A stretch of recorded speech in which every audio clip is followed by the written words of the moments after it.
Alright friends, welcome back. In this video we're going to go ahead and talk about your section P.3, which is going to be a brief introduction and overview of polynomials. So let's get started with that. So what is a polynomial? Well, if you break up the actual word, poly of course is something that means many, and nomial is a word that of course means terms. Okay, so when you break apart the word polynomial, again, poly means many, and nomial means terms. So we're talking about an algebraic expression with many terms. And when you start to take a look at certain expressions with certain numbers of terms, we can start to change the names a little bit. So again, nomial means term. So as you look at each one of these, it's just the prefix that we need to look at to determine, why it's called that, right? So mono means one, bi means two, tri means three. So we're talking about polynomials with one term or two terms or three terms, okay?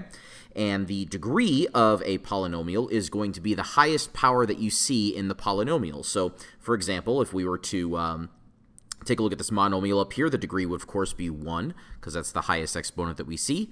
On the next example, the binomial, the degree, of course, would be 5, because that's the highest exponent that we see. And then the next one after that, the degree would be 2.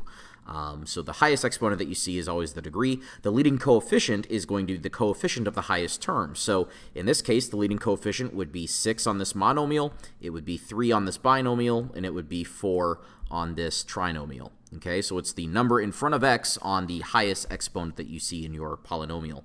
So it gives us a way to kind of figure out, a couple of different important characteristics about polynomials. So when it says standard form, what that means is that all of the exponents are written from greatest to least order. So descending order, right? So if you are given a polynomial like we are here, 3x cubed minus 2x to the fourth plus 7, in order to write that in standard form, we would just need to identify the largest exponent that we see, and of course here that is 4, and that would be the first term that we would have to write. Now that term, that's an x to the fourth with a coefficient of -2, so that's going to have to be our leading term in this polynomial written in standard form. So we're going to say that, -2x to the fourth, and then followed by the next term. The next highest exponent that we see, of course, is x cubed, so we'll write that next, and then follow that up with a plus 7. And now that polynomial is written in standard form. And now that it is, we can go ahead and determine its degree. Again, it's the largest exponent that we see in our polynomial, and here that is 4. And the leading coefficient would be the number in front of x on your leading term, and here that is going to be the number -2. So very important to be able to kind of look at a polynomial and determine all this stuff for yourself, right? May not seem like that next example down is a polynomial since it's just the number 17, but that would be considered to be a polynomial. We call that a constant. It's a term of a polynomial whose x term has an exponent of 0, basically. We've talked about in a previous video that anytime you have an exponent of 0, it basically just means that you have a factor of 1 there. So any constant has an x to the 0 power that it's being multiplied by. So for that reason, whenever we write the standard form, it's just as simple as writing down that single copy of 17. Technically would not be correct to go ahead and write this x to the power of 0 next to it, because that would be assumed to be 1. But it does help us figure out what the degree of the polynomial is and what the leading coefficient is. So here the degree would just simply be 0, because that is the exponent that we see that is the largest in that whole polynomial, even though it seems a little silly to call that a degree 0. And then the leading coefficient, of course, that would just be the number that is in front of that x term, and here that is 17. Okay? So whenever you are looking at standard form polynomials, the degree is the largest exponent, the leading coefficient is the number in front of the highest term. What we want to talk about now is how to add or subtract, and this is just as simple as combining like terms. And so I would like you to go ahead and pause the video real quick and just make sure that these are something that you are able to do yourself, and then unpause, and then we'll be able to show you what the right answers are. Okay, so hopefully you've had a chance to go ahead and give these a shot. Again, it's just combining like terms, and in order to figure out what like terms there are, we'd maybe need to go through and identify the exponents, right? So any x cubed terms, those would be like terms together. So I'll color those yellow here. It looks like we have 3 of them plus 1 of them. That, of course, will make 4 of them. So 4x cubed to start us off here. After that, we are going to follow that up with our x squared terms, and so we might color those blue, let's say. So we have a positive 2x squared term, and it looks like throughout the whole thing, that is it. So we're going to go ahead and follow up with a plus 2x squared. After that, we are going to move on to our x terms. So here that is going to be a negative 5x in this first polynomial. And then plus, it looks like I have another x term. It looks like that's 8x. So that's a negative 5 plus 8. That will go ahead and give us a positive 3x. And then finally, our last remaining term there, we just want to go ahead and point out that that's our constant here, right? So we have a negative 5, and then we have a plus 4. That is going to give us a result of negative 1. So when we are all said and done combining these polynomials together, that is going to be the result that we end up with, okay? And it's the exact same thing on the next one, except now the operation is subtraction in the middle, whereas in the first one it was addition. So we are just going to need to keep that in mind as we look at groups of terms that are like. Okay, so we have some x squared terms here. We'll color those yellow. That's just x squared minus x squared, so that'll make 0 and fall away. We won't have an x squared term in our final result. And then we'll follow that up with the next highest exponent, which is just x to the first, or just your straight up x terms. It looks like I have 2x minus 4x, and so we'll go ahead and say here that that will result in negative 2x for us. And then finally, after that, we will look at our constants. That is going to be a positive 1 minus a negative 7. And just being a little bit careful with the signs, that is a minus negative, and so we'll change that operation to plus. So that will be 1 plus 7, or in other words, positive 8. Okay, so that's really, really simple to go ahead and combine polynomials in this way. It's just a matter of identifying like terms and then combining them. Start to talk about multiplication of polynomials. Here it says the products of polynomials are obtained by using the distributive property. And that's definitely true. Here in this first example, it looks like we have a monomial that we would like to go ahead and distribute into every term of the polynomial in the parentheses, which, because it has 3 terms, that's going to be a trinomial for us here. So we're going to go ahead and distribute that monomial to all 3 terms of this trinomial and then just multiply it out, right? So negative 2x, which that is negative 2x to the first, keep in mind, times x to the third. Well, we're multiplying like bases of x, so that means we add the exponents. So that's going to result in a negative 2x to the fourth. Do the second distribution, that is negative 2 times negative 4, that will result in a positive 8, and x times x, that will result in x squared. Doing the last distribution there to the 7, that is negative 2 times positive 7, that will result in negative 14, and we'll just tack on an x there because that was a negative 2x monomial that we were distributing in. And that's going to do it for that problem. So very, very simple distributive property for that. Very, very good, okay?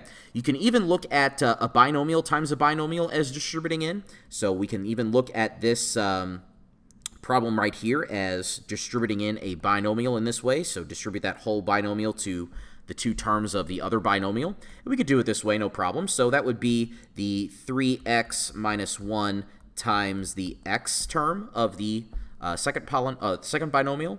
And then we'll say plus 3x minus 1 times the second term, which is just simply a 2. And then once we have done that, we can go ahead and go through and do even some more distribution. Okay, so that would be taking this x and distributing it to both of the terms here, and then taking this 2 and distributing it to both of the terms here. And let's just figure out what that's going to be here really quick. So that's going to be 3x squared minus x, and then that's going to be, when we distribute the 2 in, 6x minus 2. And then it looks like we have some terms in the middle to go ahead and combine here. So that's going to be a negative 1x plus 6x. That will result in 5x. So our final result here is 3x squared plus 5x minus 2. And that will finish us up here. Now, you might have looked at this example for yourself and noticed pretty immediately that this is something that you might be able to FOIL if your teacher taught you that in the past. This method is also called double distribute, because that's what we did. We distributed property twice. But either way, it'll get you the exact same result. Okay, so just a little bit of background on why FOIL method works. Basically is a bunch of distributed property in this way. There are a couple of special products that I want you to be on the lookout for. So this first one, it says sum and difference of same terms. And what that means is here you have same terms A and B, but we have a sum and a difference that we're multiplying together. Okay, so this is a special product that if you notice something of this form, you can just skip straight to writing this as your result. Okay, the only thing is you're going to have to figure out what is playing the role of A and what's playing the role of B. So in this following example here, we have 3x plus 8 times 3x minus 8, and so that is a special product because that is the sum and difference of these same terms, 3x and 8. So we're going to go ahead and apply our little formula here. So that's going to be your a squared minus your b squared. So playing the role of a, I believe, is 3x, so we'll plug that in. Playing the role of b, I believe, is 8, so we'll plug that in. And pretty straight away, 3 squared is 9, x squared is x squared, and minus 8 squared, which is going to be 64, and that will be our result for that. So no need to FOIL that out or double distribute. This special product formula gives us a nice handy shortcut. Another set of handy shortcuts here is whenever you square a binomial. So whenever you take a two-term polynomial and you go ahead and square it, this can be a formula that you use to go ahead and evaluate that, okay? So you'll have to notice that, yeah, I've got two terms here in my polynomial and I'm squaring. So all I have to do is go ahead and take whatever's playing the role of a squared and then add on 2 times whatever's playing the role of a times whatever's playing the role of b, and then add on whatever's playing the role of b squared. Okay, and then we'll evaluate that. So playing the role of a today, of course, is 6x, so we're going to plug that in everywhere we see an a, and playing the role of b is, of course, 5. So let's go ahead and simplify this down, right? So 6x squared, that's going to give us a 36x squared. 6 times 5 is 30, times 2 is 60. So we'll call that middle term 60x. And then finally, at the very end, 5 squared, that's going to give us 25, and that is our final result there. So pretty nice and handy. Instead of having to write 2 copies and FOIL it out, we have this nice little example here. So this might even be something that if you get good enough at it, something that you might be able to do mentally, right? Because the first term here is just simply 2x. We know from the formula that we're going to have to end up squaring that. So 2x squared is simply just going to be 4x squared. Okay, in the very end, we have b squared, and playing the role of our b here is just simply going to be 4, so we'll just tack that on to the very end. So we'll just say plus 4 squared, which is 16 for us. And then finally, there's that term in the middle. That's the negative 2 times a times b. Well, 2x times 4, that's going to give us 8, and if we have to take negative 2 times that, that's going to give us negative 16. So negative 16x is going to be what we will write as our middle term there. So just a little bit of a way to kind of talk through that. Sometimes these are relatively straightforward and can be done in your head mentally. Some other special product formulas, we have the sum and difference, cubing a binomial that is a sum or difference. And so again, just another straight up formula to apply here. This is really straightforward because we're, again, just applying the formula. So it's whatever's playing the role of a cubed to start, whatever's playing the role of b cubed to end, and then we've got these 2 middle terms here. So just applying that here really quickly to our first example, that will be x cubed, and then we want to follow that up with a 3 times a squared, which is just simply x squared, times b, which is 3. We will follow that up with a 3 times a, which is x, times b squared, which is 3 squared, which is going to be 9, and then plus at the very end, whatever's playing the role of b cubed, and here that's going to be 3 cubed. Okay, so cleaning this up a little bit, we are going to end up having x cubed plus, simplifying this out, 9x squared plus 27x, and then plus a constant of 27 there at the very end. Okay, so sorry I'm kind of running out of room, but there we have it. Okay, I'm going to leave that next one for you to do. Again, it's just another straightforward application of the formula here. If you guys have questions over that, let me know. Moving right along here, we have a geometric application to what we're doing. So here we're trying to find the area of a rectangle, and it looks like we have a couple of the measurements of this rectangle given to us in the picture. So we know that this length right here is 4. That is from here all the way to here. That's 4. We also have a couple of other different lengths here. We know that this length is 1 right here, and so that's going to be how long that part is. And then we have this value that we don't know, right? We have this value here that we wish to go ahead and find for ourselves. So that is something that they're going to go ahead and call x, and of course that is this length and then this length right here. Okay, so what we need to do is find a polynomial that represents the total number of square feet, which is an area problem, right? So that's another way to say what is the area of this rectangle. Okay, so what is the area for the floor plan shown in the figure? Well, basically somebody took a knife or a pair of scissors or something like that, and they cut our floor into 4 parts. And so what we want to do to find the area is just find the area of each of these 4 parts and then just add them all up together. Okay, so we have this first part in the top left-hand corner here. The dimensions of that, since it's just a square, it's just x times x, so the area would just simply be the side length squared, or in other words, it would just simply be x squared. Okay, moving down to the bottom left-hand portion, it has a length of 1 and a width of x. Keep in mind that this is a length of x right here, so 1 times x, the area of that is just going to be x for length times width.